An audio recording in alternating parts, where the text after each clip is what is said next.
Bien, estamos listos, hermano. Vamos a arrancar un servicio más aquí desde su iglesia cristiana Efesios 4:23. Los saludamos desde Cartago, Costa Rica.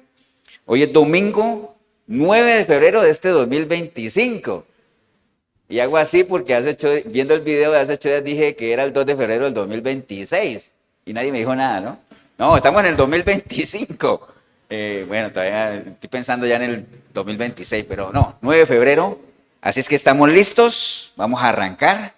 Ya tuvimos un rato de alabanza, de oración, ya los chicos se fueron, ya saludamos a las visitas. Así es que vamos a disponernos a compartir de la palabra, que es lo más importante, ¿no? Amén, hermanos. Voy a invitarlos a todos a que vayamos al libro de Deuteronomio. Busquen en sus Biblias el libro de Deuteronomio, capítulo 5.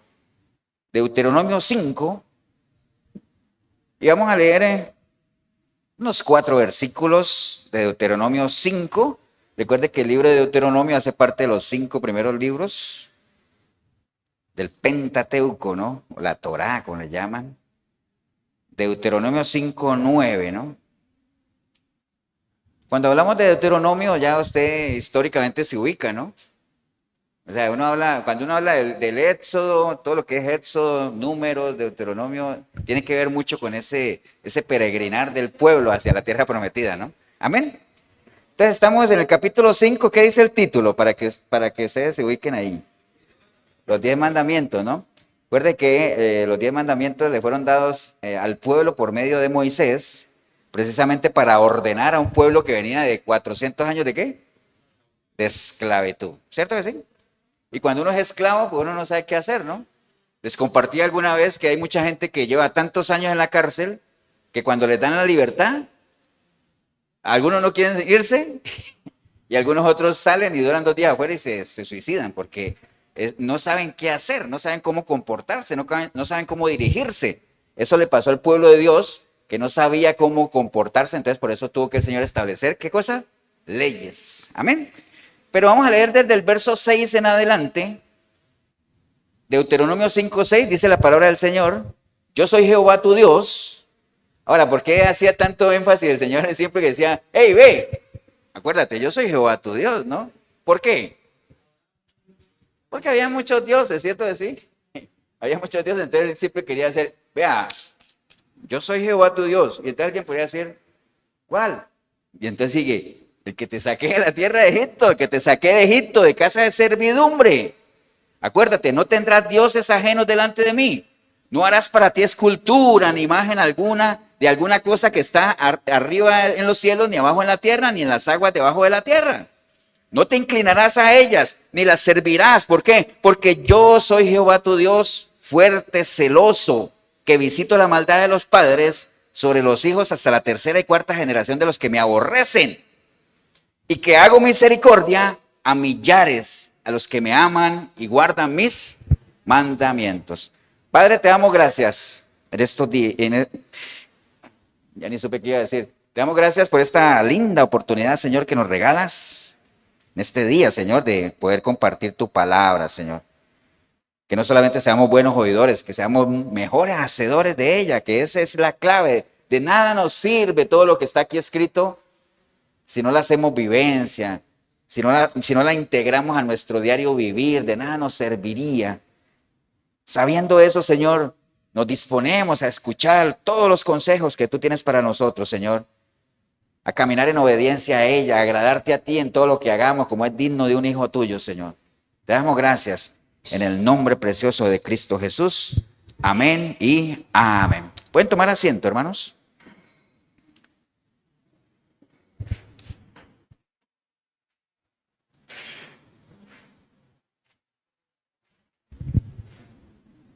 Bien, hermanos, ustedes saben que, bueno, el Señor hacía mucho énfasis, les decía en el libro de Éxodo, Números, Deuteronomio, todos esos libros que Él estaba preparando a su pueblo, ¿para qué? Para lo que se iban a encontrar allá en la tierra prometida, ¿cierto? Que no, aunque era una tierra prometida, obviamente, pero era una tierra que fluye leche y miel, entonces uno se imagina, wow, el oasis, ¿no? Imagino que todos saben que es un oasis, ¿no? Un oasis es algo que uno que uno puede encontrar en medio de la hostilidad de un desierto, pero que tiene condiciones agradables, ¿no? Hay agua, hay descanso. Entonces es algo como muy extraño en medio de un ambiente muy hostil, ¿no? Entonces, les da toda esta serie de recomendaciones. En el Nuevo Testamento, nosotros también podemos ver una cantidad de recomendaciones, pero ya, digamos, como en otra línea, ¿no? En el Nuevo Testamento podemos encontrar no solamente a nuestro Señor Jesucristo, sino a Pablo, a Pedro, advirtiéndole a la gente, pero advertencias que están ligadas, pero no, como en otra dirección, ¿no? ¿Qué era lo que tanto le advertía Pablo, el Señor y Pedro a la gente pensando en los tiempos finales? ¿Qué era lo que hacían mucho énfasis en decirles, vea, tengan mucho cuidado, porque ¿qué? ¿Qué pasa en los tiempos finales? Falsos profetas, engaños, falsas doctrinas, ¿me entiende? Esa era la advertencia. El Señor le decía al pueblo aquí, vea, cuiden que allá hay una cantidad de cosas, y ahorita vamos a profundizar en esto que acabamos de leer, pero digamos que en el Nuevo Testamento el énfasis de ellos era, cuídense porque aprovechen ahora que tienen buena doctrina, ¿no? Que hay buena palabra, porque va a llegar tiempos en que la gente va a aborrecer la sana doctrina. De hecho, la estamos viendo ya, ¿no? Hoy en día los sitios donde hay sana doctrina se caracterizan por ser sitios no muy frecuentados, ¿no?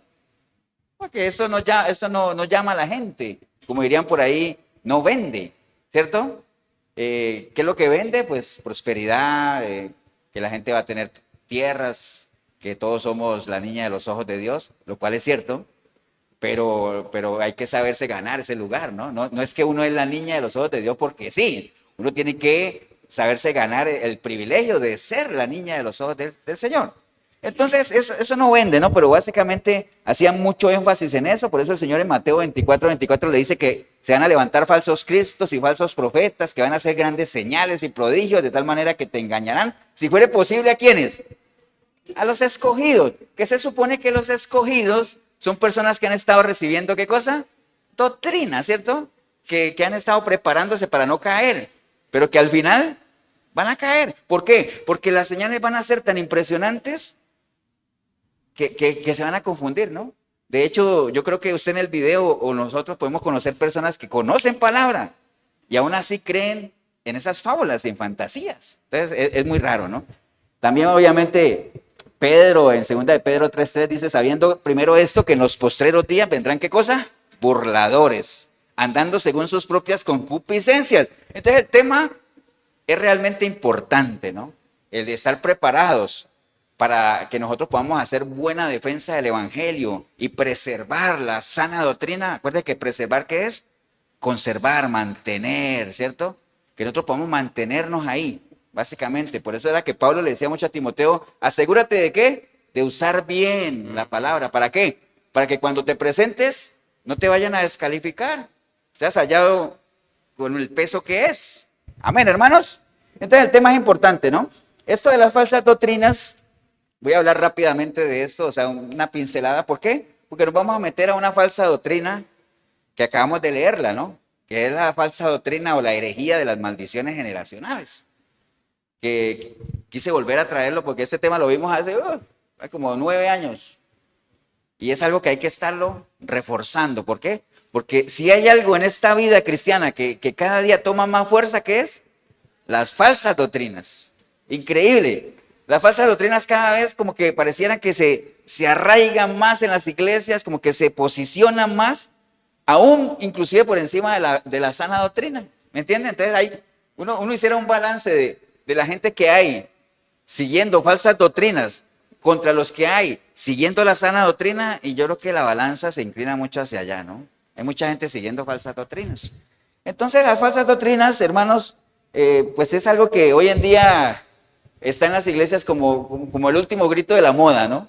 O sea, de hecho, iglesias de esas grandes que no tengan alguna falsa doctrina, pues como parecía como que están pasadas de moda, ¿no?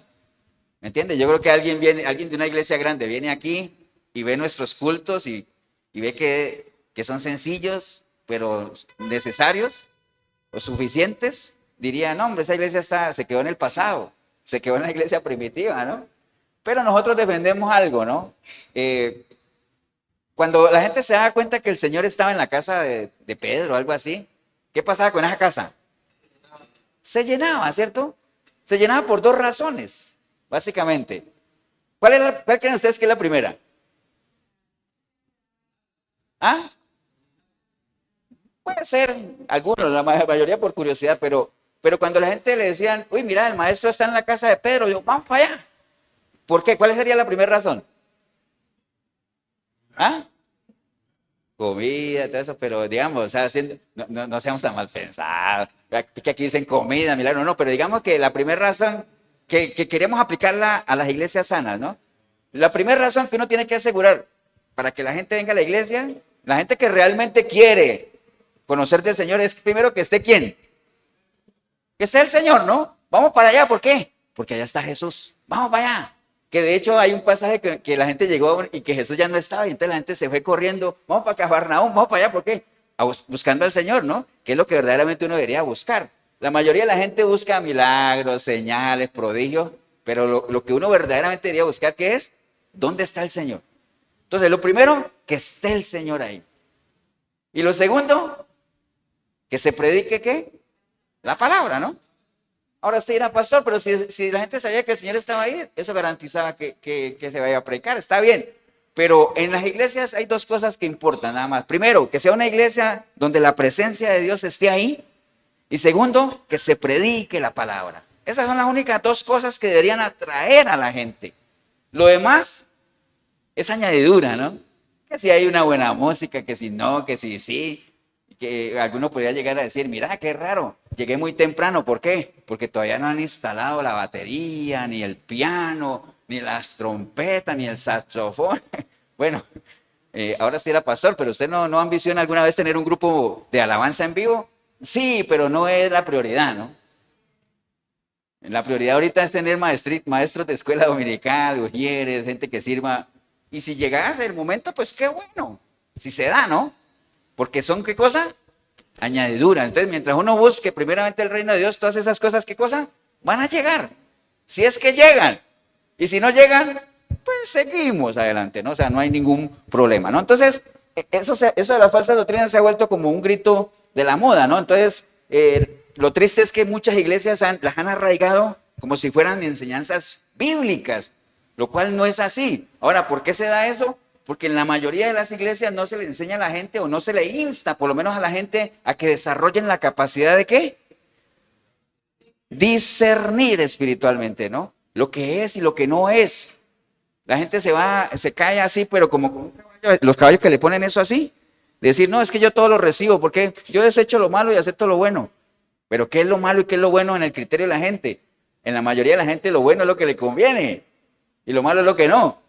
Entonces desechan lo que no les conviene, aunque sea verdad, ¿me entiendes? Entonces no desarrollan esa capacidad. ¿Y por qué no la desarrollan? Porque no tienen un fundamento sólido en las Escrituras. ¿Y por qué no tienen un fundamento sólido en las Escrituras? Porque no la escudriñan, no se meten en ella. ¿Y por qué no la escudriñan? Porque no les interesa conocer al Señor. ¿Y por qué no les interesa conocer al Señor? Porque entre más uno conoce, más se compromete. Y entonces, claro, en el momento que uno menciona la palabra compromiso, ahí ya hay muchos que ya no se apuntan como tal. Estamos claros en eso, ¿no? Pero bien, ¿de dónde surgen las falsas doctrinas, hermanos? Pues decimos que no está Jorgito, ¿eh? ¿De dónde surgen las falsas doctrinas? De la misma palabra. ¿Por qué? Porque ¿qué es lo único que puede ser falsificado? La verdad, ¿no? Lo verdadero. Uno no va a falsificar un billete falso. ¿Para qué? Sería la tontera más grande del mundo, ¿no? ¿Cierto que no? Que alguien diga, voy a hacer un billete con la cara de Medford. No existe. ¿Para qué? ¿A quién le va a meter uno eso, no? Saludos a Medford, si no está viendo. Bueno, el caso es que las falsas doctrinas surgen precisamente de la verdad, ¿no? Y ¿cuándo surge? Cuando un texto se saca del contexto, ¿no? Y acuérdense que cuando un texto se saca del contexto, uno está buscando un pretexto, ¿no? Uno está buscando un pretexto ¿para qué? Pues un pretexto obviamente para crear una falsa enseñanza, una falsa doctrina que a la larga se convierte en una herejía, ¿cierto? Entonces ahí viene el concepto de herejía. Pastor, ¿y qué es una herejía? Bueno, ¿qué es una herejía? Vea, una herejía es cualquier práctica religiosa que se distancie de los métodos o las tradiciones de una iglesia en específica, ¿no? Nosotros somos una iglesia cristiana, cuyo fundamento para nosotros, ¿quién es? ¿Cuál es? Pero ¿cuál es el fundamento nuestro? ¿En qué nos basamos? En la palabra, ¿cierto? Pues está bien, Dios y su palabra uno son, pero el fundamento de nuestro caminar cristiano es la palabra. Entonces, para nosotros, cualquier cosa que se aparte de lo que la palabra enseña, es una herejía. Amén. Pero hay muchas cosas que nosotros creemos y defendemos con el respaldo bíblico que, por ejemplo, para la Iglesia Católica son herejías. Por ejemplo, que uno le diga a la Iglesia Católica, es que vea, aquí vemos un grupo de santos. Entonces inmediatamente ellos dirían, uy, eso es una herejía. ¿Amén? ¿Por qué? Porque está en contra de lo que ellos creen. Eso es una herejía, ¿no? Entonces, esto de las maldiciones generacionales, para nosotros es una herejía. ¿Por qué? Porque no tiene un respaldo bíblico como tal, ¿no? Y ahorita lo vamos a estar desarrollando. Entonces, y alguien podría decir, pero ¿cómo que no? Si la Biblia lo menciona. Que la Biblia menciona las maldiciones generacionales. Ahora, yo les preguntaría, ¿lo menciona así como lo dice la gente de la Biblia, lo de las maldiciones generacionales? Como quien dice, no se pierda lo que viene adelante, ¿no? Vamos para allá. Amén, hermanos. Eso es lo que vamos a ver. Si realmente la Biblia lo menciona, si la Biblia lo sustenta y si realmente la Biblia le da la interpretación que esta gente que enseña eso da, ¿no? Y no solamente da, sino que enseña a la gente y los adoctrinan en esa línea. Pero hablemos entonces de las maldiciones generacionales. Para hablar de maldiciones generacionales, lo primero que tenemos que hablar es de qué. De qué es una generación, ¿no? Que hablamos ahora, estaba hablando yo con Miguelito de las generaciones sin habernos puesto de acuerdo. ¿Qué es una generación? O sea, una generación, hermanos, dice, hay una definición, es un tiempo delimitado donde transcurre la vida de padres a hijos. Eso es una generación, ¿no? Y digamos, hay ciertas personas o ciertos estudiosos o cierta discusión en cuánto dura una generación, ¿no? O sea, si uno se va, por ejemplo, al Salmo 90:10, digamos que lo voy a leer rápido nada más. El Salmo 90:10 dice, los días de nuestra edad son, ¿cuánto? Son 70 años. Y si en los más robustos son 80. Con todo su fortaleza, molestia y trabajo, porque pronto pasan y volamos. Entonces alguien podría decir, ahí está, ahí dice muy clarito que una generación dura ¿cuánto?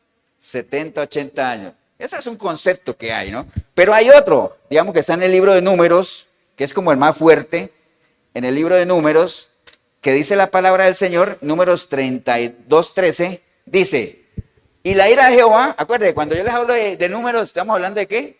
De ese peregrinar del pueblo, ¿hacia dónde? Hacia la tierra prometida, ¿cierto? Entonces dice Números 32:13, dice, y la ira de Jehová se encendió contra Israel. ¿Por qué se encendió la ira de Jehová contra Israel?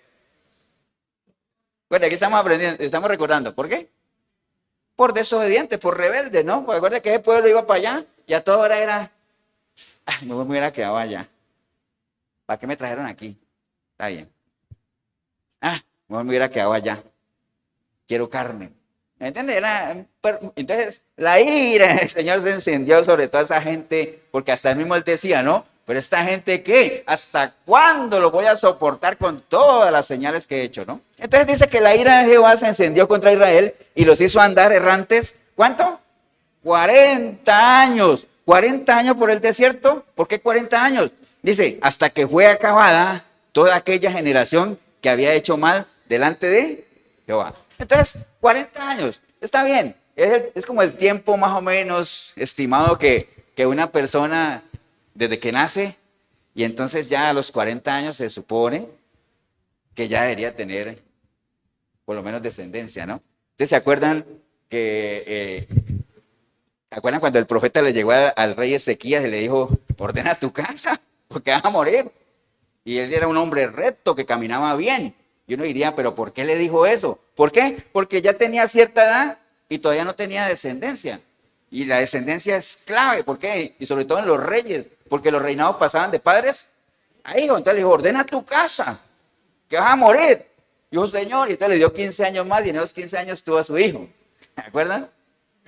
Manasés, por ahí anda, ¿no? Entonces, digamos que la generación es eso, ¿no? Entonces, cuando uno habla de generaciones, que hoy en día se ve que la generación Z, que los millennials, Las generaciones también es un grupo de personas que comparten ciertas afinidades, ¿no? Por ejemplo, los que nos hemos graduado de la universidad, a veces uno dice, uy, yo soy de la generación del 90. Yo soy de la generación, ¿por qué? Porque es un grupo de personas que se graduaron en ese año. Entonces, mantienen, hay algo que los une, ¿no? Algo que tienen en común. Entonces, hablar de generación prácticamente, pero vámonos al tema que estamos hablando. Cuando uno habla de generación en la Biblia, es reconocer obviamente esa influencia que hay de uno hacia aquellos que vienen después, que son los hijos, como tal, ¿no? De generación en generación, ¿no? Por eso es que en el libro de Jueces, ¿se acuerdan un versículo que repetimos mucho? Que dice, se lo voy a leer textual, Jueces 2:8, que dice, y toda aquella generación también fue reunida con sus padres. ¿Se acuerdan? ¿Estaba hablando de cuál generación? En Jueces, que empezó. ¿Acuerdan que Jueces, nada más para que no se olvide, Jueces es el libro que sigue después de cuál? De Josué, ¿no? Porque Josué llevó el pueblo a la tierra prometida, los metió, y mientras ellos caminaron con Josué, era un pueblo, ¿qué cosa? Obediente, ¿no? Porque recuerda que si algo que caracterizaba al pueblo cuando iba con Josué era la obediencia. Y como eran obedientes, veían la mano de Dios, a tal punto que pudieron destruir unas murallas con solo hacer ¿qué? Con solo darle vueltas y gritar, ¿no? Que de ahí sale otra falsa doctrina, que usted quiere este púlpito, dele 7 vueltas y es suyo. ¿Entiende? Fantasía, ¿no? Coger un texto, sacarlo del contexto para buscar un pretexto para hacer una falsa doctrina y enseñarle, y la gente como no tiene fundamento bíblico, ¿qué pasa? ¡Amén! Y la agarran. Pero bueno, el caso es que cuando Josué ya entró, se está refiriendo a él, que dice que toda esa generación, ¿cuál generación? La de Josué y todo ese grupo, ¿no? Que eran contemporáneos de él, dice que murieron y fueron reunidos ¿con quién? Con sus padres, y entonces se levantó, ¿qué cosa? Otra generación. ¿Quién era esa generación? ¿Quiénes eran? Los hijos de esos que ya murieron, ¿no? Eran hijos. Se levantó otra generación, pero esa generación tenía una característica. No conocían a Dios. Y como no conocían a Dios y no había rey, a lo tico, ¿no? Hacían lo que les daba la gana, ¿no? Me dice en la Biblia así. Hacían lo que mejor les parecía, ¿no? Que yo me imagino que cuando estaba escribiendo, diga, escriba que hicieron lo que le dieron la gana. No, hombre, está muy feo. Bueno, entonces escriba, hacían lo que les parecía. Se ve más bonito, ¿no? ¿Cierto que sí? Entonces, básicamente es eso, ¿no? Entonces, en la palabra obviamente encontramos también frases que se refieren a algunas generaciones que son bien fuertes. Por ejemplo, ustedes han oído hablar, esta generación mentirosa, generación de víboras. Le decía el Señor a cuál. ¿A quién le decía generación de víboras el Señor? A todo ese grupo de ¿qué? Religioso, ¿no? El Sanedrín, fariseo, ustedes son una generación de ¿qué? De víboras. Pero no le está diciendo a la gente, sino a ese grupo que compartían algo común. ¿Qué era lo común? Sus prácticas religiosas, que eran hipócritas, que le decían a la gente qué hacer y no hacían. Bueno, por ahí se habla de generación contumaz, o también se habla de que esta es una generación, ¿qué cosa? Perversa. ¿Me entienden? Entonces, es como un grupo de personas en un tiempo y espacio que comparten ciertas características como tal, ¿no? Básicamente eso, ¿no? Entonces, pues también, obviamente, hay algunos versículos que no es que sean tan duros, que hablan de la generación que es el remanente del Señor. Por ejemplo, como el Salmo 24:6, que dice, tal es la generación de los que le buscan, de los que buscan su rostro. O el Salmo 145:4, que dice, generación a generación celebrarán tus obras y anunciará tus poderosos hechos, ¿no? Esa es la generación. Básicamente eso es una generación, ¿no? Cuando hablamos de generación, ¿qué hablamos? Hablamos de esa influencia o ese espacio de tiempo o lugar donde hay un grupo de personas que comparten ciertas afinidades, ¿no? Entonces, y esa influencia que hay en las generaciones que vienen o en lo que viene, ¿no? Por eso es que eso va de generación en generación, dice uno, cuando algo pasa de padres a hijos, ¿no?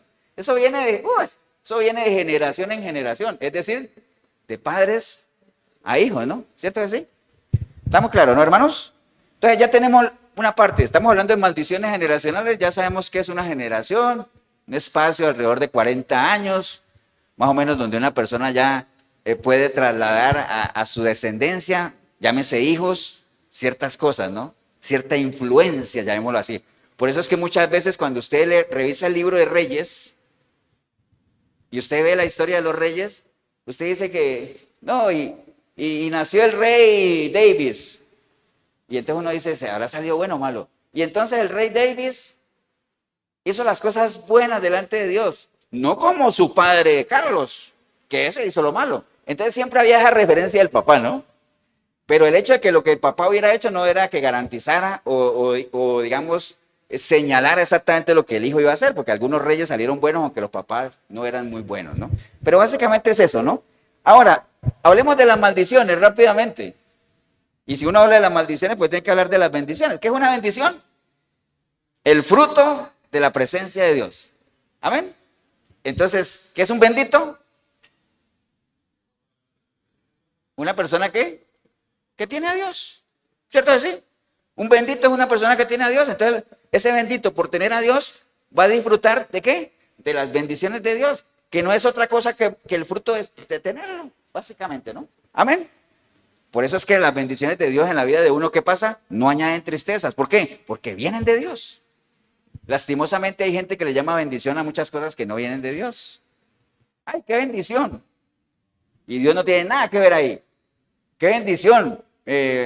Logré meter un cheque sin fondos. ¿Qué tiene que ver Dios ahí? Pero hay gente que le llama bendición a eso. Me vendieron una pantalla baratísima. Una pantalla de 60 pulgadas, 15,000 colones. ¡Qué bendición! No, eso debe ser más robado que nada. ¿Entiendes? Sí. Entonces son cosas, ¿no? Pero no se le puede llamar bueno a lo que uno no sabe que no es bueno, ¿no? Entonces, bendición, el fruto de la presencia de Dios. Bendito una persona que tiene a Dios. Maldición es el fruto de la ausencia de Dios. Entonces, un maldito ¿qué es? Una persona que no tiene a Dios. Así de sencillo, ¿no? Estamos dando unas pinceladas nada más, ¿no? ¿Cuál es el origen de las bendiciones y quién las establece? Dios mismo, ¿dónde? Deuteronomio 28, cuando él dice, si tú obedecieres lo que te habla el Señor tu Dios, entonces ¿qué pasa? Bendito serás. Bendita será tu salida, bendita será todo, ¿no? Y hay una cantidad de beneficios que podría uno disfrutar si es que oyeres y pusieres por obra, ¿qué cosa? Lo que el Señor te manda hoy. Entonces, ¿dónde surgen las bendiciones? De parte de Dios, Él mismo las establece. Amén, hermanos. ¿Y las maldiciones? Igual, Dios mismo. ¿Dónde? Deuteronomio 28, la otra parte del 15 en adelante, cuando dice, bueno, eso sí obedeces. Ahora, si no atendieres la voz de Jehová tu Dios, entonces maldito serás y maldito esto y maldito eso, ¿no? Eso lo tenemos claro, eso ya lo hemos repasado varias veces, ¿no? Ahora, ¿qué es lo que activa la bendición y la maldición? La obediencia o la desobediencia. Esa es la llave. ¿Usted quiere bendiciones? Camine en obediencia. ¿Usted quiere maldiciones? Camine en desobediencia. No, yo no quiero maldiciones, pastor, ¿cómo se le ocurre? Bueno, entonces pásate para el lado de acá. Pero la gente quiere estar en el lado de allá y disfrutar de las cosas de acá. Así no funciona el asunto, ¿no? Amén, hermano, ¿o no? Ahora sí, ya tenemos la definición de lo que es una maldición y ya sabemos que es una generación. Entonces, cuando se conjugan los dos, maldiciones generacionales, ¿qué es? Básicamente, hermano, la definición así literal dice que las maldiciones generacionales se conoce como a los pecados, esto es lo que la definición, ¿no? Se conoce como a los pecados o consecuencia de pecados que heredamos de los padres. Es lo que enseña la gente que cree eso, ¿no? Es decir, que los hijos podemos estar practicando un pecado que nos ha llegado como una atadura espiritual. Eso es lo que se enseña, esa es la definición de la doctrina de la maldición generacional, ¿no? O que nosotros estemos sufriendo los efectos de un pecado como una herencia de nuestros padres, ¿no? Eso es lo que dice la enseñanza. Eso es lo que queremos revisar hoy aquí con la Biblia, a ver qué es lo que la palabra nos dice, ¿no?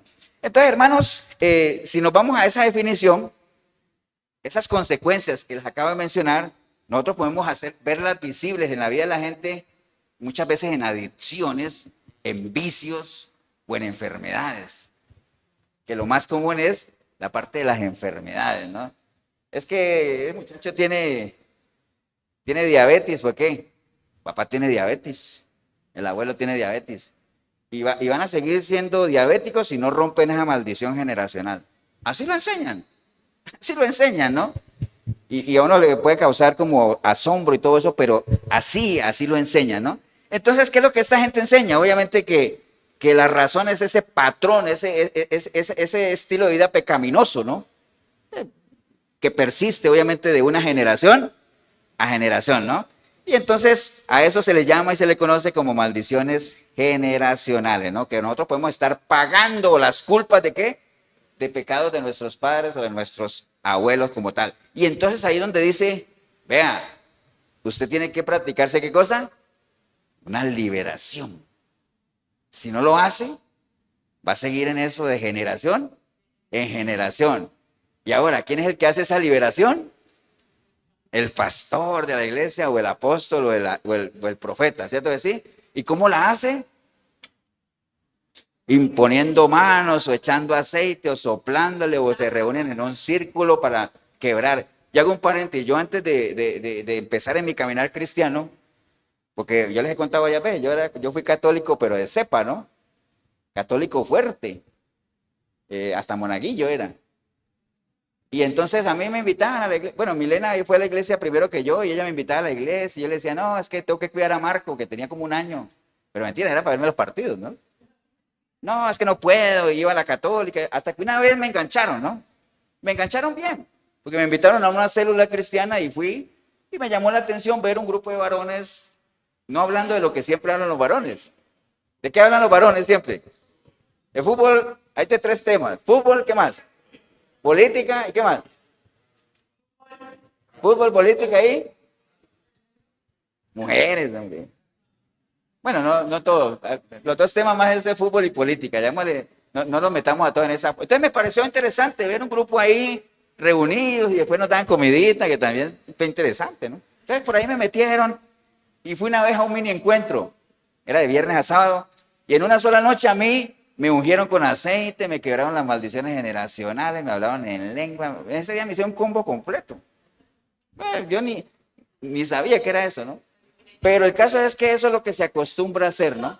Se acostumbra, ni siquiera, es más, me hicieron todo eso y ni siquiera había nacido de nuevo. Sí, está bien.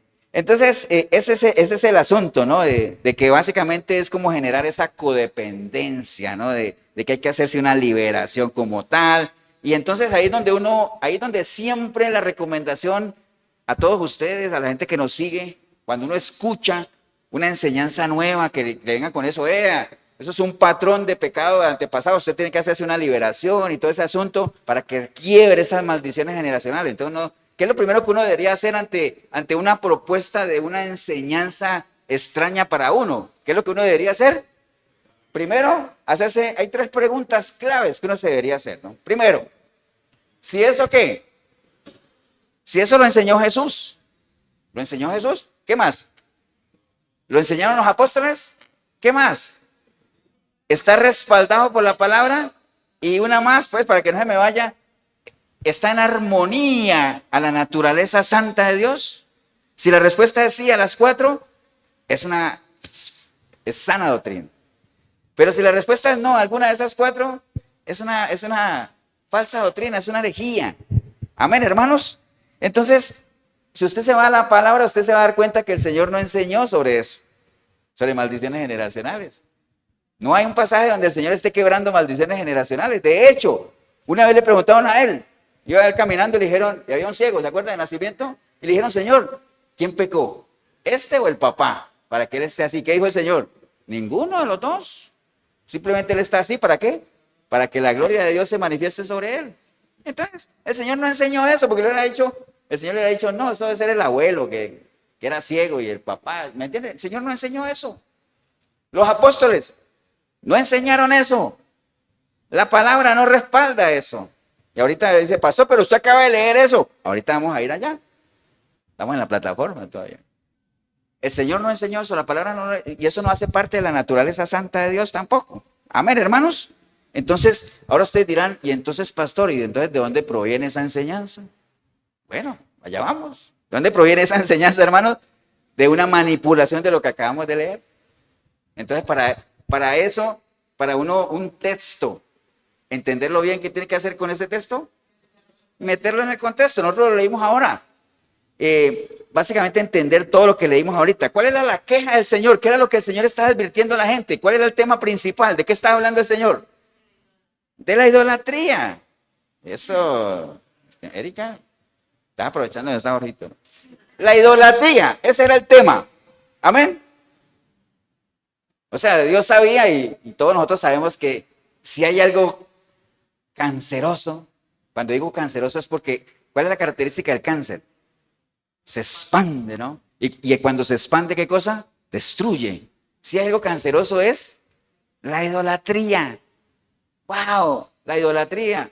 Y si tuvieran la forma de preguntarle, se lo preguntaría a Salomón. Salomón, ¿cómo te fue con la idolatría? Y dice, uy, no se metan ahí. Mira qué embarca me pegué por estarme metiendo en esos terrenos ahí y tratando de complacer a las esposas que tenía, levantando altares y todo eso, ¿no? El Señor les advertía al pueblo, vea, ay, allá van a una cantidad de dioses, pero no se olviden de mí, que yo fui el que los saqué de Egipto, no se mezclen, no atiendan eso. ¿Por qué? Porque sabía el peligro de la idolatría. De hecho, los que hemos estado en la iglesia tradicional, usted sabe que eso de idolatrar, eso pasa, pero automáticamente de generación en generación, no, ni cuenta se da. Usted comienza a practicarla sin que nadie le diga si es bueno o malo, no, eso es por, como dirían por ahí los gringos, por default. ¿Cierto que sí? Sin darse cuenta, es automático. Usted sigue por tradición y usted cae en eso, ¿no? Entonces, por eso es que es bueno cuidarse esa parte. Entonces, el contexto de toda la historia, la queja del Señor, ¿cuál era? La idolatría. De hecho, no es solamente en Deuteronomio que él menciona eso, en Éxodo también menciona eso de que él va a visitar, ¿no? Pero bueno, hay una palabra ahí en el versículo 9, que es el central, que dice, no te inclinarás a ella ni la servirás, porque yo soy Jehová tu Dios, fuerte y celoso. Todos sabemos que Dios es celoso. Si hay algo que a Dios le aborrece y lo aira, ¿qué es? La idolatría. Amén. ¿Por qué? Porque Él es celoso. ¿Y la idolatría qué es? Es cuando alguien quiere tomar el lugar de Él. Eso es idolatría, ¿cierto? Entonces Él es un Dios celoso. Y entonces viene ahí y dice que visito la maldad de los padres sobre los hijos hasta la tercera y cuarta generación. ¿De quiénes? De los que aborrecen. Entonces ahí hay una palabra que es necesario que nosotros definamos para que la entendamos. Y es la palabra visitar. Porque Él dice, yo visito la maldad de los padres, ¿no? Entonces, hermanos, la palabra visitar, que tiene que ver con la visitación. Ustedes han visto cuando dice, uy, hubo una visitación del Señor, ¿no? ¿Cierto? ¿Sí? La palabra visitar o visitación es un tiempo especial, es una definición, es un tiempo especial en el cual Dios interviene. ¿Para qué? Para inspeccionar, para ayudar y ejecutar sus planes. En el original griego, la palabra visitar o visitación significan, por ejemplo, en el caso de visitar, pasar, atravesar, recorrer, venir, entrar, llegar. Eso es visitar, ¿no? Y la palabra visitación es buscar, ¿no? Básicamente es eso, ¿no? Entonces, cuando uno habla de una visitación de Dios, está hablando de que el Señor vino ¿a qué? A chequear, a revisar, a ver. ¿Me entiende? Cosas como esas, ¿no? Por eso es que el Salmo 65:9 dice, visitas la tierra y la riegas. En gran manera la enriqueces con el río de Dios, lleno de aguas, preparas el grano de ellos cuando así la dispones. Cuando el Señor visita la tierra, ¿no?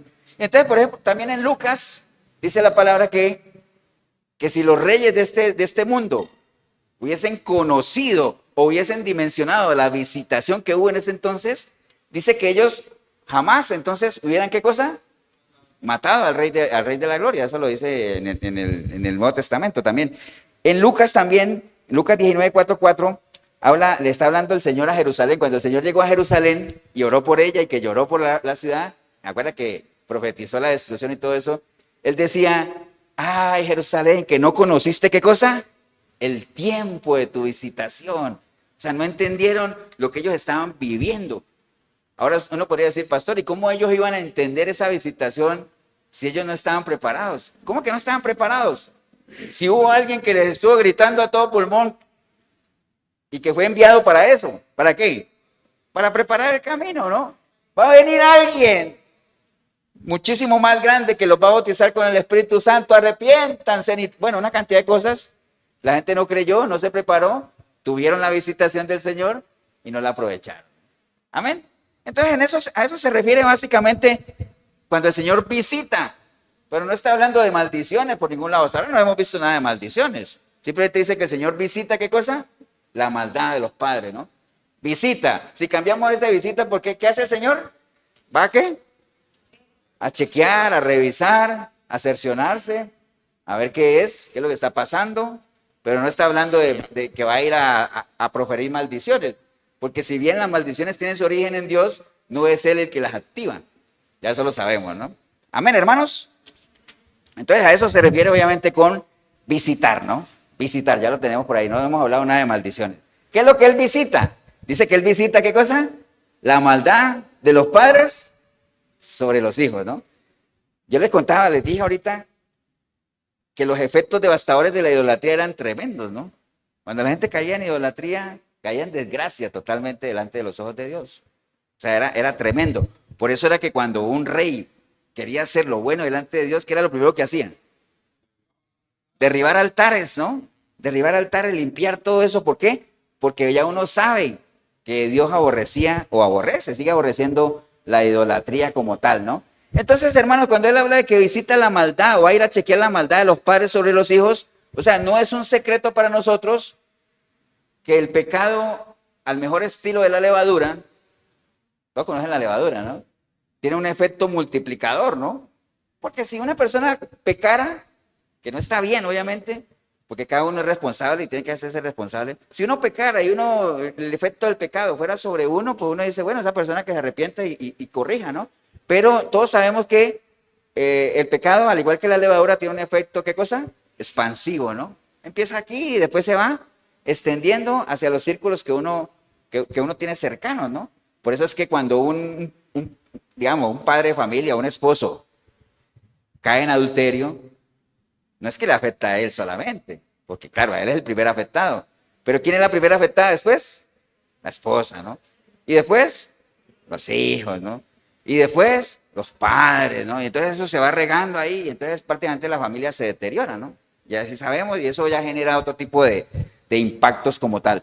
Entonces, hermanos, básicamente el pecado tiene repercusión.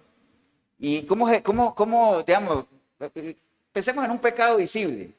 Por ejemplo, el alcoholismo. Que la gente dice, no, ese es borracho, ¿por qué? Porque el papá era borracho, ¿no? ¿Y el papá por qué era borracho? Porque el abuelo era borracho. Entonces, pero eso no tiene nada que ver con una atadura espiritual. Eso tiene que ver con ¿qué? Con prácticas aprendidas, con ambientes en los que uno se mueve.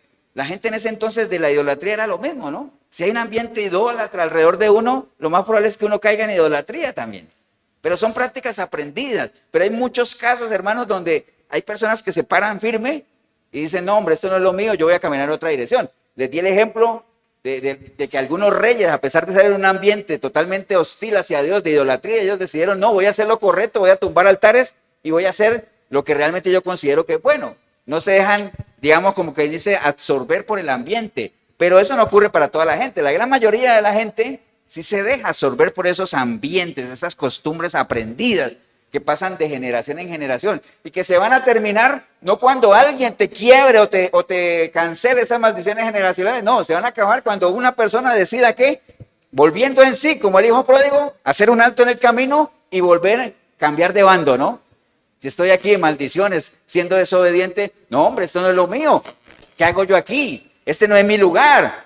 Yo merezco estar acá, disfrutando de las bendiciones de Dios, pero para eso hay que tomar una decisión ¿de qué? De pasar de desobediencia a obediencia por medio de un nuevo nacimiento. Amén, hermanos. Estamos claros en eso, ¿no? Entonces, eso es lo que aprovechan todos estos falsos maestros para decir, eso no lo puede hacer una persona sola. Eso lo tiene que hacer alguien. Alguien que esté, ¿qué? Ungido, ¿no? Y entonces como la gente no maneja el término de la unción, dice, ¿quiénes son los ungidos? Solo los que están aquí en los púlpitos. Entonces hay que recurrir a un ungido. No, pero si la gente supiera que todo aquel que le ha entregado su vida a Cristo, ¿qué pasa? Tiene la unción del santo, entonces está ungido. Pero eso no lo sabe la gente, tampoco se enseña, ¿no? Porque conviene mantener, ¿qué cosa? Esa dependencia espiritual, ¿no? Como tal. Amén, hermanos. Ahora, esto de que visita la tercera y la cuarta generación, es otro también, ¿ah? Uno diría, ¿cuál es la tercera y cuál es la cuarta generación? Entonces, suponga que yo soy padre de familia, ¿no? Empieza en mí. Yo soy la primera generación. ¿Amén? ¿Mis hijos qué son? La segunda generación. ¿Y mis nietos? La tercera generación. Que hasta ahí es donde la Biblia menciona, ¿no? Porque dice, vea, enséñele esto ¿a quién? A sus hijos. ¿Y a quién más? Y a los hijos de sus hijos. Hasta ahí llega, ¿no? Tercera generación. ¿Amén? Entonces nos dirían, pastor, ¿y cuál es la cuarta? Ahí no es tan fácil como uno dirá, bueno, entonces los bisnietos son la cuarta. No, porque entonces ¿cuál es la quinta? Los tataranietos. ¿Y entonces cuál es la sexta? No, pastor, ya ni sé cómo se llama eso. ¿Me entienden? Entonces no es. Entonces hay una definición, que yo vi varias, ¿no? De cuarta generación, que dice que la cuarta generación en el contexto bíblico se refiere a los descendientes de una persona contados hasta el cuarto nivel o cuatro generaciones en adelante. En adelante. Entonces, cuando él dice que visita la tercera generación, que todo el mundo la conoce, que son los hijos de tus hijos, y la cuarta, o sea, de ahí en adelante, ¿me entiende? Pero no es que los maldice, y de aquí en adelante todos son malditos, no. Visita, es decir, va a estar ¿qué? Chequeando. Va a estar viendo a ver cómo se mueve el asunto, inspeccionando el concepto de visitar como tal, ¿no? Lo que es la cuarta generación. Entonces, básicamente, es eso, hermanos. Todo eso que la gente atribuye de que, lo que ustedes conocen, ¿no? Que si una madre soltera es porque la mamá era soltera y la abuela era soltera y hasta la perra de la casa es soltera. Todo eso, ¿no? Los hijos alcohólicos y todo eso que ya conocemos. La gente también lo asocia a temas de violencia o a temas de enfermedades, como le decía yo ahorita. Y después el ejemplo de la diabetes como tal, porque todo lo meten ahí en un combo de maldiciones ¿qué? Generacionales, hay una atadura espiritual. Recuerde, ¿cuál es el objetivo o sobre qué andan todos estos que promueven esto de las maldiciones generacionales? Es decir, la dependencia, es esa dependencia espiritual. Usted no va a poder hacer eso si usted no recurre a alguien que lo pueda hacer, ¿entiende? ¿Y quiénes lo pueden hacer? Yo. Amén, es lo que ellos enseñan, ¿no? Entonces eso no tiene nada que ver. Todo eso son costumbres aprendidas, ambientes en los que uno se mueve. Ahora, al revés también funciona. El hecho de que unos padres sean correctos y haya un ambiente santo, no garantiza tampoco que los hijos vayan a ir por esa línea. Si no, preguntémosle al sacerdote Elí, que era uno de los mejores sacerdotes que había, ¿verdad? Entregado, fiel, y los hijos, ¿cómo le salieron? Fatales. Amén. Entonces, ni para las bendiciones ni para las maldiciones eso se hereda, eso no se hereda. ¿Por qué? Porque estar en bendición o estar en maldición, digamos, ahí lo que implica el uno o el otro es una decisión personal. Porque ¿qué es lo que lo ubica uno en un lado o en el otro? Por ejemplo, si yo estoy en obediencia al Señor, caminando en bendición, ¿qué es lo que detona para que yo pase de aquí a acá a maldición? ¿Ah? Una decisión, pero ¿qué es? ¿Cómo se conoce eso? Sí, es libre albedrío, yo tomo la decisión, pero ¿tomo la decisión de qué? De desobedecer. ¿Y cómo le podemos llamar a esa desobediencia? ¿Qué es lo que lo separa a uno de Dios? El pecado. El nombre así, que ya está registrado y todo, ¿cuál es? Pecado. ¿Qué es lo que lo separa a uno de Dios? Pecado. ¿Y el pecado qué es? Una decisión personal, básicamente. En la medida en que usted camine en obediencia, usted no peca. ¿Por qué? Porque usted le cree al Señor y camina conforme a lo que Él ya tiene establecido. El día que usted decide pecar, usted se pasa al lado de acá, a desobedecer. Y entonces vendrán sobre ti, ¿qué cosa? Todas esas maldiciones. ¿Hasta cuándo? ¿Va por todas las generaciones? No, ¿hasta cuándo? Hasta cuando usted decida, volviendo en sí, volver acá. Pero eso no lo decide nadie, eso lo decide ¿quién? Cada persona, es una decisión personal. Entonces no es que va automáticamente de generación en generación. Amén, hermano, ¿o no?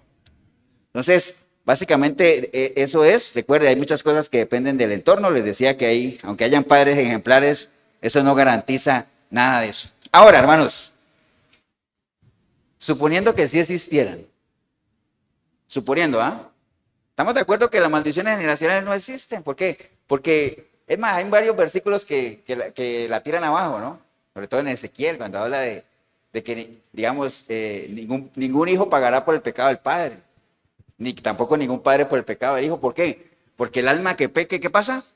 Esa es la que muere. Amén. Como debe ser. Porque si no, sería mucha injusticia que yo tenga que pagar por los pecados de mi papá. No, Señor. Sí puedo, por una decisión personal, practicarlos con base en ¿qué? En el entorno en el que me muevo. Eso lo tenemos claro, ¿no? Pero hermanos, suponiendo que existieran las maldiciones generacionales, suponiendo, ¿no? Suponiendo. Entonces, volvamos otra vez. ¿Quién es el que visita la maldad de los padres? Dios. Amén. Dios. ¿Quién estableció las maldiciones? Dios mismo, ¿cierto? Entonces, si yo me pusiera en esa tarea de reprender, de cancelar, ¿qué otra palabra que anoté por aquí? De romper las maldiciones generacionales. Si yo reprendo las maldiciones generacionales, entendiendo que las maldiciones las estableció Dios y que Él es el que visita la maldad de los padres, si yo reprendo, ¿a quién estaría reprendiendo? A Dios mismo, ¿no? Ahora, si usted hace esa pregunta en otro lado, la gente diría a Satanás y sus secuaces. ¿Por qué? Porque la gente asocia las maldiciones con Satanás. No es. Las maldiciones las estableció Dios y es uno con la decisión personal el que las activa. Eso no tiene pierde, ¿no? Amén, hermanos. Estamos claros en eso, ¿no? Entonces, si alguna persona cree que está en maldición, bueno, ahí hablo un paréntesis también, que hay personas que creen que otra persona lo puede maldecir a uno. ¿Han visto eso, no? Uy, pastor, mira qué miedo, ¿por qué? La vecina me maldijo. ¿Y usted tiene una relación con Dios? Sí, claro. ¿Y entonces para qué creen eso? Ahora digamos, es que eso de maldecir también puede, digamos, tiene sus dos definiciones, ¿no? Porque así como bendecir, cuando viene de Dios, obviamente se hace visible por medio de los favores de Dios hacia la vida de uno. Bendecir entre nosotros es hablar bien. ¿Cierto? ¿Sí? Lo mismo es maldecir. Las maldiciones, desde el punto de vista espiritual, que es obviamente sufrir las consecuencias de estar apartado de Dios, pero maldecir también puede ser hablar mal, ¿no? ¿Qué me maldijo? ¿Qué dijo? No, me dijo hasta de qué me iba a morir. ¿Y eso en qué te afecta? En nada, porque una pecadora o chismosa o chinchera, nada. Entonces, ¿para qué se asustan? Acuérdense que una vez alguien le pidió, una vez, no me acuerdo qué, yo lo tenía por ahí, que alguien no sé si fue un rey que le pidió a un profeta que maldijera a Israel, ¿me acuerdan? Y no pudo, ¿cierto que no? ¿Por qué? Porque es el pueblo de Dios. O sea, si usted hace parte del pueblo de Dios, sobre usted, la única forma de que vengan maldiciones sobre su vida, entiéndalo bien, es que usted misma las active, usted mismo, pero no que alguien te las venga a tirar. Amén. Voy a abrir un paréntesis muy curioso. Hay una historia muy parecida en Colombia, de aquí en Costa Rica, y no voy a decir qué equipo es para que ustedes después van a saber qué equipo es. En Colombia hay un equipo que se llama América de Cali, del cual yo soy hincha, ¿no? El América de Cali nunca queda campeón. ¿Por qué? Porque había sobre el equipo una maldición, le llamaban la maldición del Garabato. Garabato era un hincha muy viejo que alguna vez echó una maldición al equipo y dijo, nunca va a quedar campeón. Entonces, nunca quedan campeones. Y decía, ¿y por qué no quedan campeones? La maldición del Garabato. Y aquí, Cartago, ¿cierto? ¿Sí? ¿Por qué no queda campeón Cartago? El muñeco. Nah, ¿me entiende? Mala administración. No traen los jugadores que son. No planifican bien. Amén. Pero es muy fácil, hermanos, echarle la culpa a quién? A otros. ¿Cierto que sí? Por eso es que esto de las maldiciones generacionales es una doctrina que gusta mucho. ¿Por qué? Porque a quién no le gustaría que el desastre de vida que esté llevando uno diga, no es culpa mía. No fui yo. Fue Tete. ¿Cierto que sí? No fui yo. O sea, maldiciones generacionales como tal, ¿no? Pero si alguien cree que está en maldición, acuérdese lo que dice la palabra en Proverbios 26:2, que dice que no hay maldición sin causa. No hay maldición sin causa. Siempre hay algo que las activa. Casi siempre es, o siempre va a ser, obviamente, el caminar en desobediencia, ¿no? Amén, hermanos. Por eso Proverbios 3:3 dice, la maldición de Jehová, ¿dónde está? Dice, la maldición de Jehová está en la casa del impío. Amén. Dice, pero bendecirá la morada de los justos. Ahí está, o sea, no hay bronca. O sea, si usted siente que está en maldición, es porque realmente con conocimiento de causa usted siente que está apartado o apartada de Dios. Ahora, ¿por qué está apartado o apartada de Dios? Porque quiere estar apartado. Porque no ha decidido realmente entregarle su vida al Señor, ¿no? Amén, hermanos. Porque el Señor, acuerde lo que dijo ahora Braulio, libre albedrío. He puesto delante de ustedes, ¿qué? El bien, la vida, la vida y la muerte, la bendición, ¿y qué cosa? Y la maldición. Escojan. Yo les aconsejo que escojan la vida y la bendición. Pero eso es una sugerencia, diría el Señor, ¿no? Pero ustedes escojan, ¿no? Siempre ha sido una decisión personal. Amén, hermanos. Entonces les decía que realmente eso de echarle la culpa a los demás siempre ha sido algo que al ser humano le atrae, ¿no? Desde Adán, acuérdense. Adán le echó la culpa a Eva y todo lo que ustedes conocen. Entonces esto de las maldiciones generacionales se presta básicamente para que la gente eluda su responsabilidad y le eche la culpa a los antepasados. Voy a ponerles un ejemplo de alguien que ¿acuerdan que de la historia de Mefiboset, no? Mefiboset era nieto de Saúl, con sangre de rey, real y todo eso, que estaba llamado para ocupar buenos puestos, pero al final, por las malas decisiones de su abuelo, él fue a dar a un lugar terrible. ¿Cómo se llamaba el lugar? Lo de Bar, ¿se acuerdan? Pero no fue porque él decidió, sino que fueron unas malas decisiones de su abuelo. Hay muchas cosas que uno tiene que afrontar, que no las ha decidido uno, sino que sus antepasados las han decidido, pero no es pecado como tal, sino son las consecuencias del pecado. Es que una cosa es el pecado y otra cosa son las consecuencias del pecado. Los hijos de padres divorciados, no es que ellos estén cargando sobre sus hombros el pecado del adulterio de los padres, sino que están sufriendo las consecuencias de ese pecado, que es diferente, ¿no? Amén. Yo no veo a un hijo de un padre adúltero teniendo que arrepentirse por estar sufriendo las consecuencias del pecado del papá y pidiéndole perdón a Dios porque ese adulterio del papá ahora es suyo. No, no, eso es del papá como tal, ¿no? El alma que peca, ¿no? Ezequiel 18:1, he aquí, todas las almas son mías. Como el alma del padre, así el alma del hijo es mía, el alma que pecare esa morirá. O Jeremías que dijo, sino que cada cual morirá por su propia maldad, como tal, ¿no? Amén, hermanos. Entonces recuerde eso. Ahora, ¿por qué es delicado toda esta doctrina?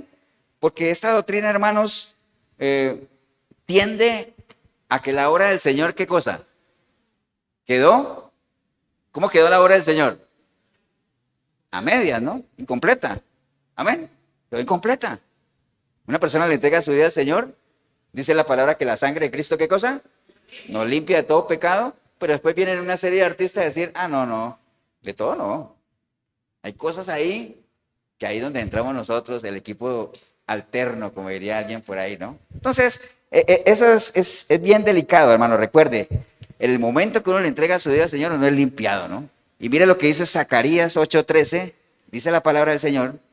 Dice, y sucederá que como fuisteis maldición entre las naciones, o sea, ¿qué éramos? Maldición entre las naciones, amén. Sucederá que como fuiste maldición en las naciones, oh casa de Judá y casa de Israel, así os salvaré, y entonces seréis bendición. No temáis, mas esfuércense en vuestras manos. Entonces, aquí lo importante, hermanos, es que cada uno se pese y entienda si realmente uno ha pasado de Jeremías 4:22 a Primera de Pedro 2:9. Esa transición, si es que usted aplica este versículo que acabé de leer, que uno era maldición y ahora es bendición, uno tiene que haber trascendido de Jeremías a Primera de Pedro. ¿Acuerdan qué dice Jeremías 4:22? Por aquí lo tenían. Jeremías 4:22. Te lo leo básicamente.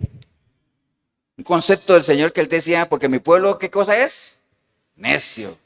Mi pueblo es necio, no me conocieron, son hijos ignorantes, no son entendidos, sabios para hacer el mal, pero hacer el bien no supieron. En resumen, ligado al tema de hoy, ¿esos son qué cosa? Maldición. ¿Qué es lo que dice Zacarías? Que antes éramos ¿qué cosa? Maldición entre las naciones, es decir, éramos necios, no conocíamos al Señor, y como no lo conocíamos, pues no lo amábamos y no lo obedecíamos, entonces éramos buenísimos para hacer el mal, pero hacer el bien no queríamos. Amén. Entonces, cuando usted dice, no, hombre, esto no es lo mío, yo no quiero que Dios tenga ese concepto mío. ¿Por qué? Porque yo quiero ser un hijo de Él, yo quiero agradarle, yo quiero caminar en la senda que Él ya estableció. Entonces yo me arrepiento, le pido perdón, nazco de nuevo y entonces yo paso a Primera de Pedro. ¿Qué dice Primera de Pedro? Nosotros somos nación, ¿qué? Santa, es decir, separadas para Él. ¿Pueblo qué cosa? Adquirido, pueblo adquirido por Dios. Amén. Y que nos ha llamado a qué cosa? Anunciar las virtudes de aquel que nos ha rescatado. Amén. Entonces, ¿ahora qué somos? Bendición. Amén. ¿Pero por qué? Porque decidimos pasar de un lado al otro, básicamente, ¿no? Amén, hermanos. Entonces, vean, ya para cerrar esto, nada más. Esto de la gente asocia esto con las enfermedades, que es lo más común casi siempre. Las enfermedades las asocian con maldiciones generacionales. Eso es lo más común, ¿no? Lo otro es algunos vicios más visibles, pero el tema de las enfermedades, eso también sale de una falsa enseñanza, hermanos. En el libro de Hechos, voy a leerle nada más para que armamos esa falsa enseñanza de que las enfermedades son maldiciones generacionales. En el libro de Hechos, capítulo 10, verso 38, dice la palabra del Señor: como Dios ungió con el Espíritu Santo y con poder a Jesús de Nazaret, Y como éste anduvo haciendo bienes y sanando a todos los oprimidos por el diablo, porque Dios estaba con él. Entonces, versículos como este son los que algunas de las personas toman para dar una falsa enseñanza y decir que las enfermedades vienen ¿de quién? Del diablo, ¿no? ¿De dónde vienen las enfermedades? Del diablo. Amén. Que también es una falsa enseñanza. ¿Por qué? Porque aquí dice muy claro que el Señor iba sanando a la gente. ¿A quiénes? A los que estaban siendo oprimidos por el diablo, ¿no? Porque era gente que estaba enferma como tal. Y obviamente si eso lo sumamos, aquel tabú que hay en torno al cristiano, de que el cristiano, que si es un cristiano verdadero, no se enferma. El cristiano no se enferma, el cristiano no se enoja, el cristiano siempre tiene que tener algo en la bolsa, porque si usted no anda limpio, usted también tiene que revisarse porque anda en maldición. Una cantidad de cosas, ¿no? Amén, hermanos. Entonces, todo eso lo amarran ¿con qué? También en el libro de Juan dice que el ladrón, ¿se acuerdan cuando habla del buen pastor? Dice que el ladrón, que es el diablo, solo vino ¿a qué? A destruir, a robar y a matar. Las enfermedades, ¿qué hacen? Matan. Ay, entonces el diablo vino a matar, las enfermedades matan. Enfermedades son del diablo. Ahí está confirmado. Las enfermedades vienen del diablo, ¿no? Amén, hermanos. Entonces, pero eso no tiene nada que ver. Y entonces dicen, como las enfermedades vienen del diablo, ¿sabe quién quebró eso también? Todas esas maldiciones generacionales que vienen de generación en generación, porque así como es el pecado, entonces el diablo hace que de padres a hijos pasen automáticamente, pero todos sabemos que sí pasan, amén, pero no por algo espiritual, pasan por algo que genético, amén. Una enfermedad sí puede pasar de padres a hijos, pero es algo genético, amén. Puede ser la familia más cristiana del mundo, íntero, lo que sea, y la genética no falla, amén. Entonces dice, y entonces como las enfermedades vienen del diablo, ahí es donde el Señor entró también a matar esas maldiciones generacionales, que son las enfermedades. ¿Y en qué se basan? En el famoso Isaías 53:4, que dice, ciertamente llevó él nuestras enfermedades y sufrió nuestros dolores, y nosotros le tuvimos por azotado, por herido de Dios y abatido. Mas él herido fue por nuestras rebeliones, molido por nuestros pecados, el castigo de nuestra paz sobre él, y por su llaga fuimos sanados. Entonces, mucha gente utiliza este versículo para orar por un enfermo. Y dice, es que sí, que el Señor te sane y todo eso. ¿Por qué? Porque por sus llagas, ¿qué cosa? Fuimos sanados. Ahora se dirá, pastor, y eso no está bien. Bueno, tendríamos que profundizar y entender realmente a qué se refiere eso de que por sus llagas fuimos sanados, hermanos. Ese es otro también para analizarla, ¿no? Porque si usted compara esta con 1 de Pedro 2:4, que dice, quien llevó él mismo nuestros pecados en su cuerpo sobre el madero, para que nosotros, estando muertos a los pecados, vivamos a la justicia, y por cuya herida fuimos nosotros, ¿qué cosa? Sanados, ¿no? Entonces, hermanos, vean, algo que tenemos que tener bien claro es que el Señor no vino a morir a la cruz por nuestras enfermedades. ¿Está claro, no? Él no vino a morir por nuestras enfermedades. Él vino a morir ¿por qué? Por nuestros pecados, o lo que dicen ahí, por nuestras rebeliones. Amén. Y entonces cuando Él dice que por su llaga fuimos, ¿qué cosa? Curados. No está hablando de algo, no está hablando de sanidad física, está hablando de sanidad espiritual. Ahora, si vamos más allá, ¿qué significa curar? ¿Qué significa? El término curar tiene varios significados. El más conocido es, obviamente, sanar una dolencia, sanar una enfermedad, pero curar también quiere decir sanar, restaurar, curtir. Curtir. ¿Te han visto cuando a veces la gente que trabaja en cuero dice, es que hay que curar el cuero? O hay que curtirlo. ¿Y saben qué es curar o curtir el cuero? Hacen todo un proceso, ¿para qué? Para volverlo, ¿qué cosa? Fuerte, sólido, resistente. Amén. Entonces, si uno aplicara esa definición, dice, es que por su llaga fuimos nosotros, ¿qué cosa? Curados. Por su llaga fuimos nosotros curtidos. Por su llaga fuimos ¿qué? Restaurados. Fuimos, nos hizo ¿qué cosa? Resistentes. Nos devolvió otra vez esa textura de que podemos nosotros acoplarnos a las circunstancias adversas y salir adelante. O sea, resistentes como tal, ¿no? Entonces, hermanos, eso significa curar, ¿no? Y en términos bíblicos también, si usted busca la palabra curtir, en un ambiente bíblico, la palabra curtir tiene que ver mucho con transformación y purificación, que es lo que le hacen al cuero. lo transforman y lo purifican para que sea un cuero de calidad. Entonces uno podría decir que por su llaga nosotros fuimos, ¿qué cosa? Purificados, fuimos transformados, amén, porque no es un secreto para nadie que fue mediante el sacrificio de Cristo en la cruz que realmente nosotros fuimos, ¿qué cosa?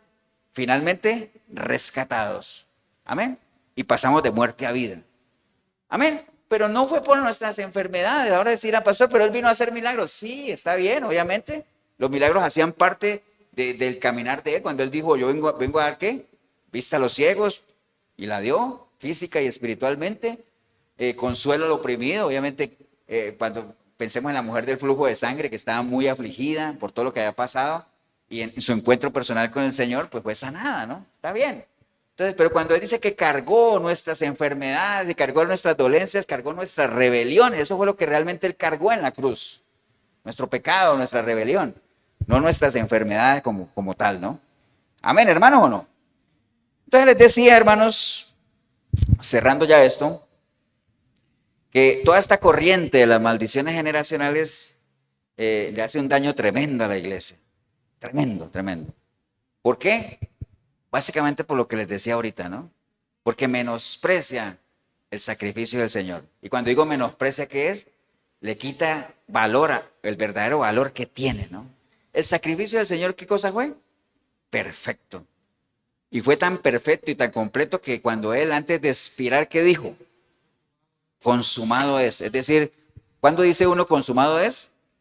Cuando ya está hecho todo aquello que vino a hacer. Es decir, ya lo que vine a hacer, listo. Ya está listo. No necesitamos nada más. No necesitamos más intermediarios. No necesitamos nada más que nos limpie la sangre del Señor. Entonces, por eso es que es tan peligroso eso y le hace tanto daño. Primero, porque menosprecia el sacrificio del Señor, y segundo, por esa dependencia que genera o que crea en el liderazgo religioso y manipulador que estamos viviendo en estos tiempos, ¿no? Con sus famosas prácticas de liberación como tal, ¿no? Entonces, hermano, vea, la gente se centra mucho en ese que leímos de Deuteronomio 5:9, que dice que él va a visitar, ¿qué cosa? La maldad de los padres de la tercera y cuarta generación. ¿Pero de quiénes? ¿De los padres de quiénes? Dice ahí, ¿no? Dice, no te inclinarás a ella y todo eso, porque yo soy fuerte y celoso, visito la maldad de los padres sobre los hijos hasta la tercera y cuarta generación de los que me aborrecen. De los que me aborrecen. ¿Usted es de los que aborrece a Dios? Bueno, el Señor va a visitarlo, va a ir a chequear.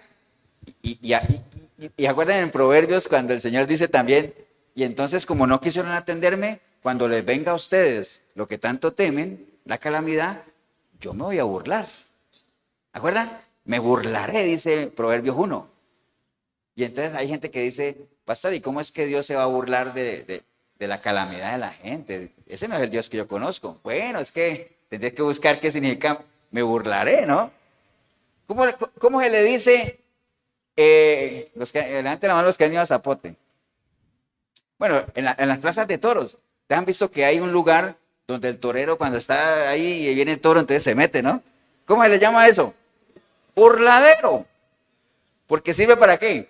Para esquivar al toro, para hacerle el quite. Entonces cuando el Señor diga, cuando te venga a ti la calamidad, yo me voy a burlar, es decir, me voy a hacer a un lado, conmigo no cuentes, voy a hacer como que conmigo no es.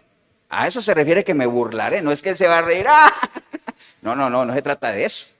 Entonces si ve que uno no debe tampoco quedarse con lo primero que lee.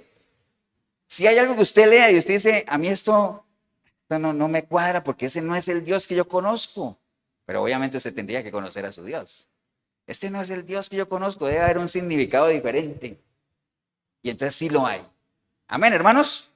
Entonces, pero la gente dice ahí, es que él va a visitar la maldad de los que le aborrecen. Y dice que tercera y cuarta generación, algunas generaciones de los que le aborrecen.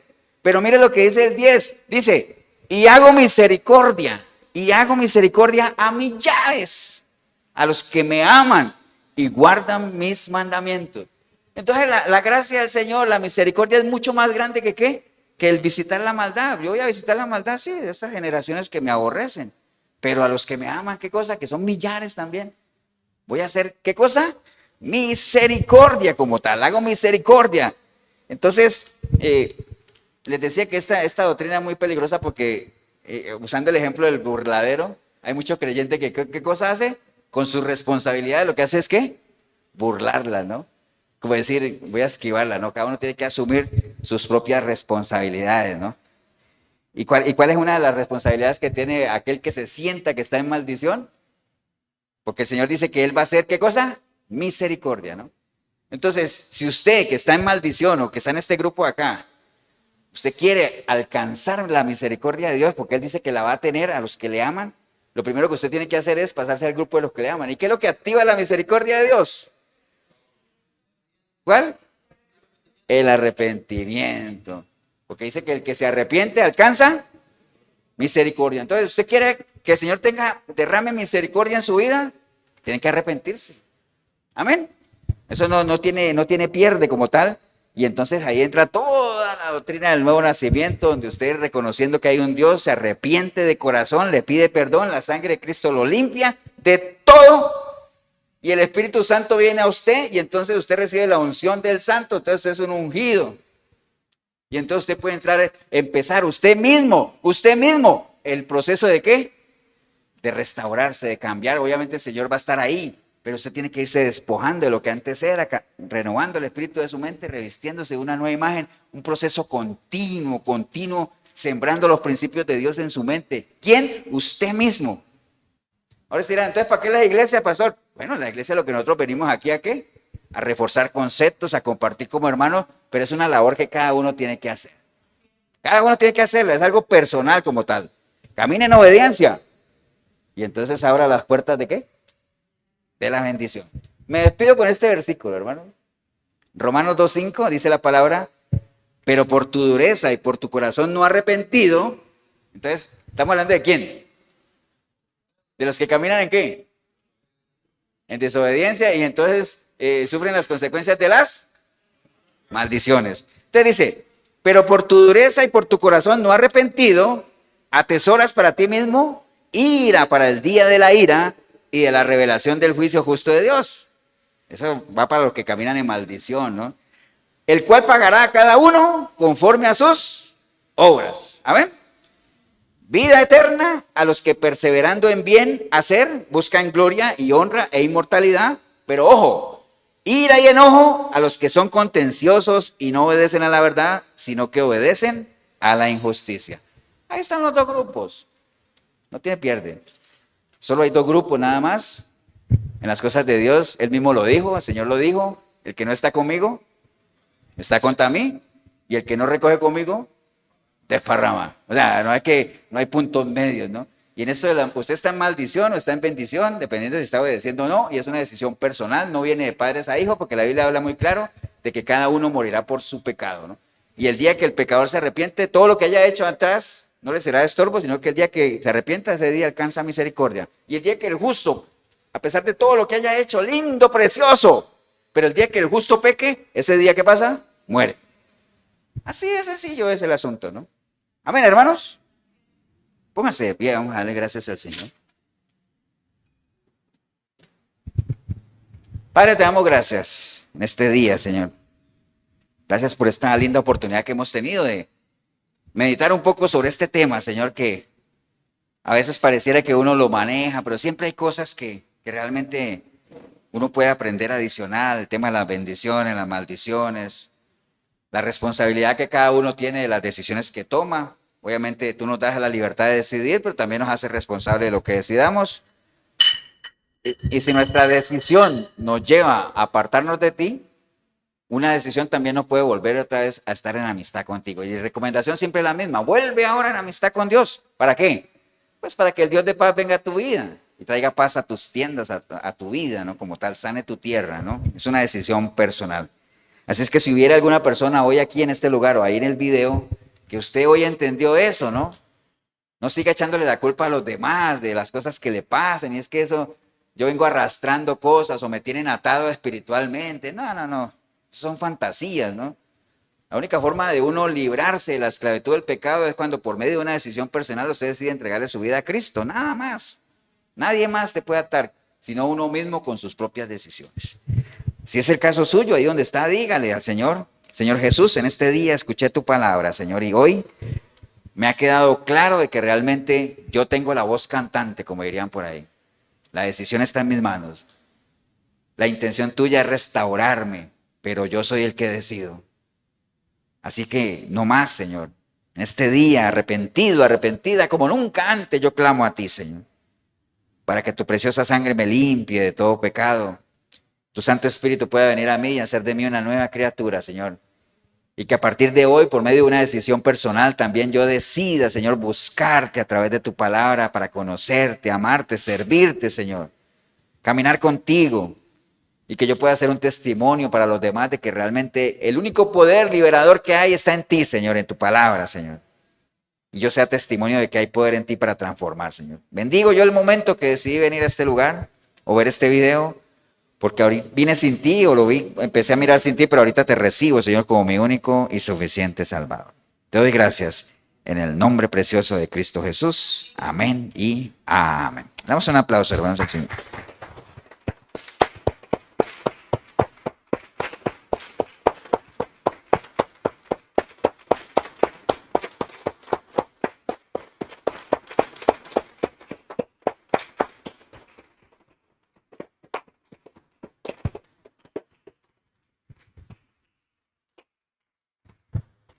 Gracias, Señor.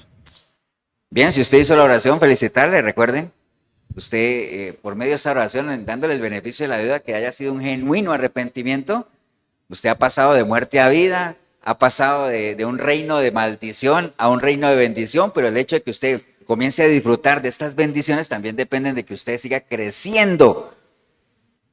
Pues si es un niño en estatura, pero si es adulto ya no va a crecer en estatura, pero sí puede crecer en sabiduría, en el conocimiento del Señor.